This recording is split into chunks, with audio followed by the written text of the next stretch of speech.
The ultimate guide to farming in Minecraft part number 1.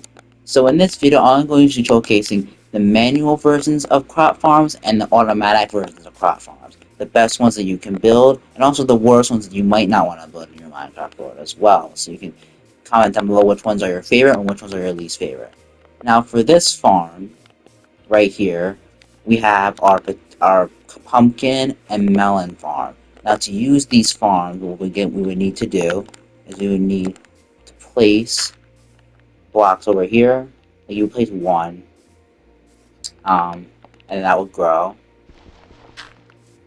And if you wanted to place another one, let's say right over here, you really only, with this farm, I don't really recommend this design for the pumpkin and melon farms because you wouldn't get much profit. You obviously would want to place more dirt blocks to get more melons and pumpkins. But yeah, that's basically that. But it works for all the other crops and flowers. So, and we won't go too much in depth with melons and pumpkins. More later in the video, we'll really talk about those. But now, for potatoes, potatoes, you can just kind of see that they grow pretty consistently, and our tick speed is set to high. So we'll see a lot of potatoes, here in this video. These are all potato farms.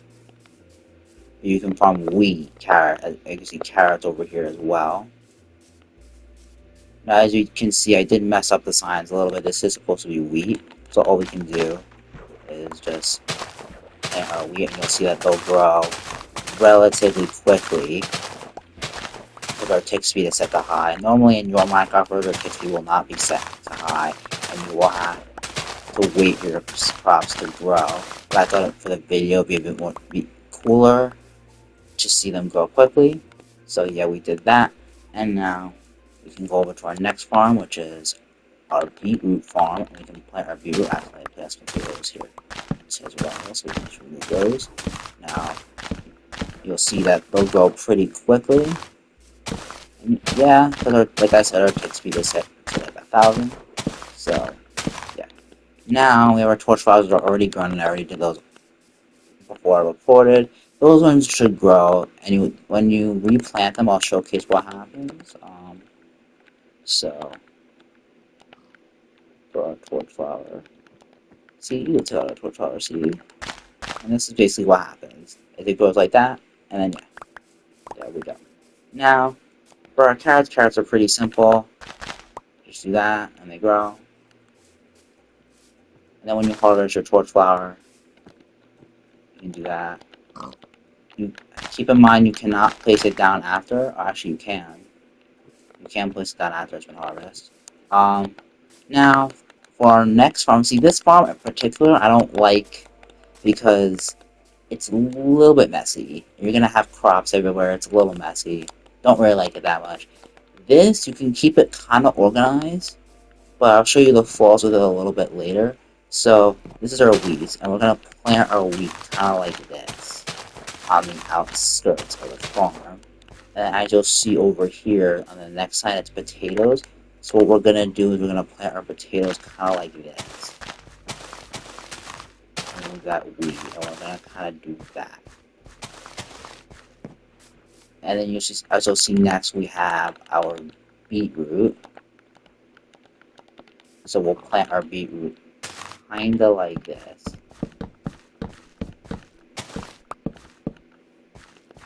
Remove that. So you'll see kind of the flaws is like a lot of it is cramped. But I mean our carrots, for example, we can plant our carrots. This pig is in the way, like move out of the way, pig. Sorry about that. Now we can plant our carrots pretty much in the same formation. They'll grow quickly. As you'll see, we already plant our torch flowers and our pitcher pods. Now for our melons, we're gonna want to plant them like every other block so that they grow. This is gonna be the tricky part.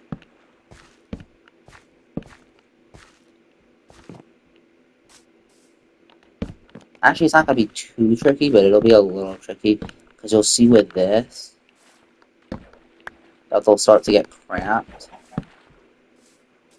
and you don't have a situation where you'll have 2 blocks that have a gap. So this farm can get a little messy. This one can get a little messy. And I personally don't like this design, particularly for the pumpkins and the melons. This one's not as messy, but you'll see, like, harvesting this is gonna be a nightmare. If you want to have, like, a display farm you just use for display, this is a good way to display your crops. But I wouldn't particularly use this as an actual farm. Now, if we go over here, you're gonna be like, kind of like, what is this? Well, it's our wheat farm at the bottom, right? And we can technically harvest some of the crops, but you're probably gonna ask, how are we gonna get to the top? Well, you can use scaffolding or whatever, but for this farm in particular, the one flaw with it is that you really can't access your crops. You can build this farm, but you're just not gonna be able to access your crops. So it's a little bit, and also this farm is pretty hard to build in survival because you do have to um, build on each layer on top of each other. So yeah, that's one thing. You probably wouldn't build this farm in survival. There's a better way you can build it in survival. I just butchered it a little bit. But yeah, you get the point. You have your wheat at the bottom, and you can plant. You can layer it up, and you can get tons of profit. Not a great way to display it, but you get the point. Now, if we move on, I can showcase how planting kind of works with the wheat. You can plant 1 block up, and this block won't get waterlogged or whatever, and it will still plant. Even it'll take a while if it's not like soaked up by the water. It'll take a while, but it'll still plant, and you can still plant with that.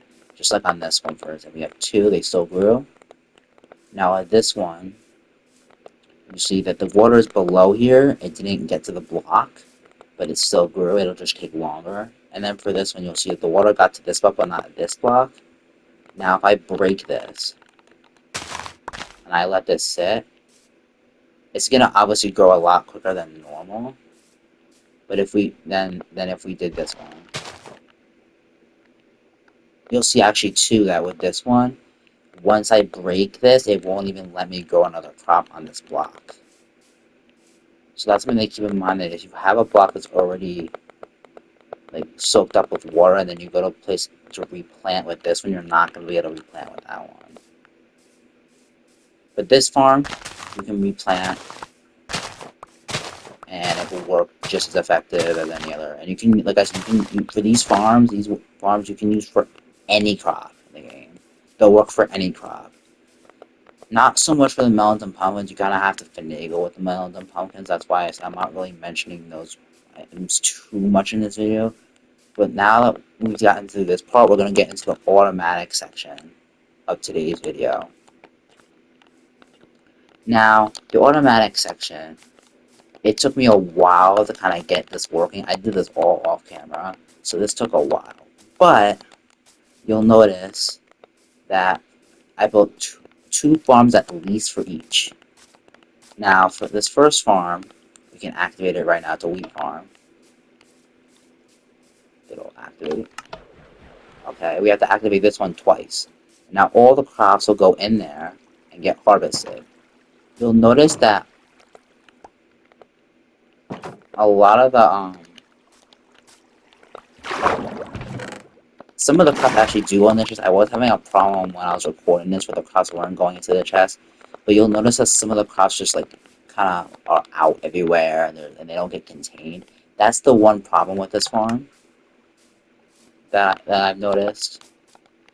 So I wouldn't recommend that particular design, and I wouldn't recommend putting fences up the sides, because like I said, the crops will just kind of linger. Now with this design, same farm, just different design, you'll see why this one's a little bit better.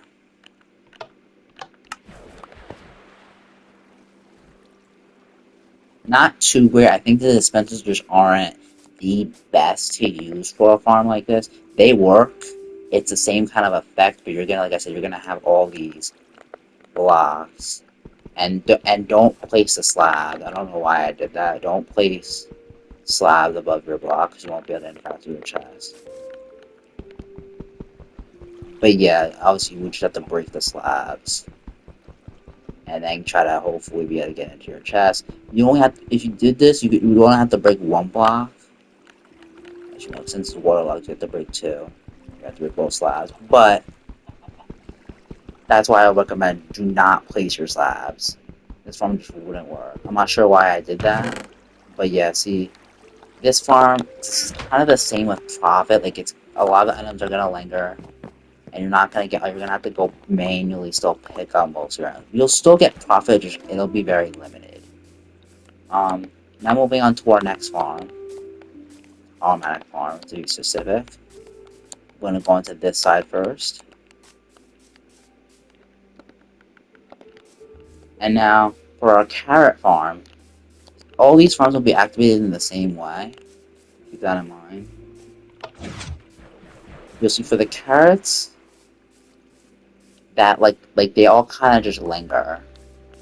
And I don't know if you'll notice with this that we only got one carrot inside. You see a lot of the carrots just kind of stayed over here because the water honestly didn't travel as far with this method. You'll see in that next farm that's a little bit better and it works a little bit better. But yeah, let's get into the next one. See, with this one having the stairs, all the crops are able just to kind of be dispensed straight in. You only have like one little carrot. Most of the time, this won't happen. It's just it still can happen. Usually, it won't though.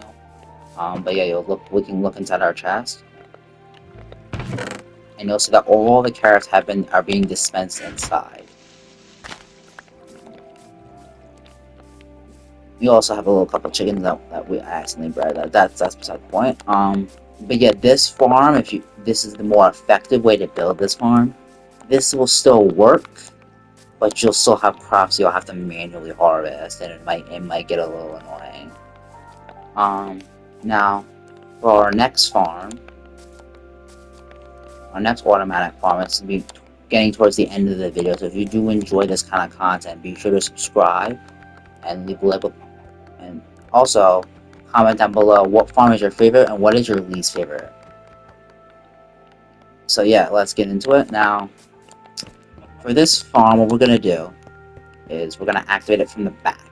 Now, once we activate it from the back, it's the same kind of thing. It's just going to have two layers. Now, keep in mind, I didn't really test this farm beforehand, so only the first layer is going to work. And there is going to be a little bit of a problem with this one. You're still going to have to go in and harvest your crops manually. But it is automatic in the sense that your crops will be harvested, you'll just have to pick them up manually. It's not going to be dispensed and everything. There's no storage. This part, in mind, I had a different idea. Let me know in the comments if there's a way I can improve this so that these will get harvested as well. I probably would have to place pistons at the bottom as well.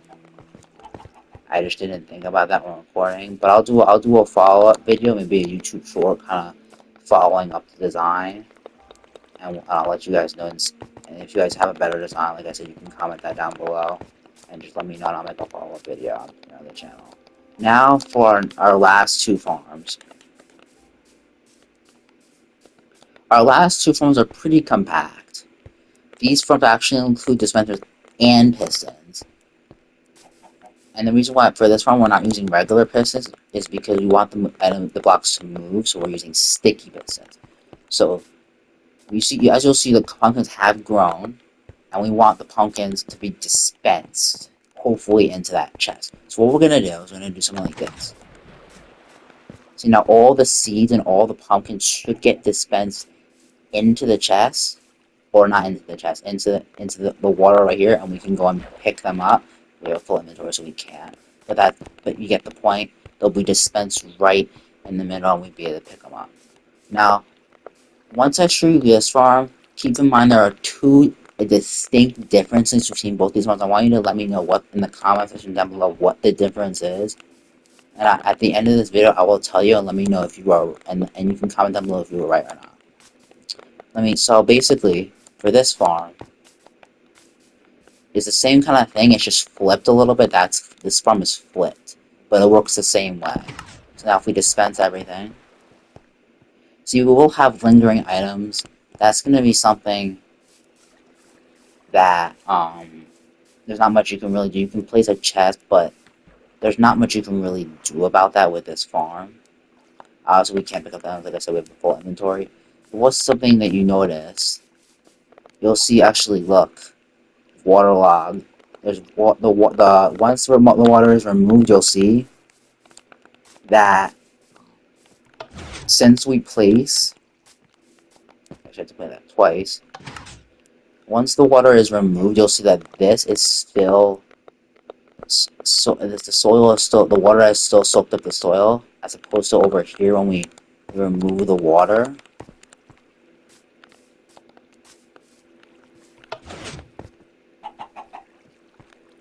Do that again. That it's still soaked up, but normally if I was to step on this, if I jump on it, it would obviously, decay, and there would be no soil. So it's a little bit easier. It's a little bit less likely that will happen with this. Now that the water is here, obviously the water will get soaked up by the dirt will get soaked up by this. So it's this part is just a little added bonus. Like, it's not gonna change anything about the farm. It's just a little added bonus. Like, if you wanted to have water underneath the pistons, you technically could with this design. And you could have water technically being dispensed from the pistons as well. Very little, but you could technically have the pistons waterlogged in this design as well if you really wanted to, just as aesthetic. But yeah, that is gonna do it for today's video. If you liked this kind of video, be sure to subscribe for more, and I will see y'all next time. Goodbye.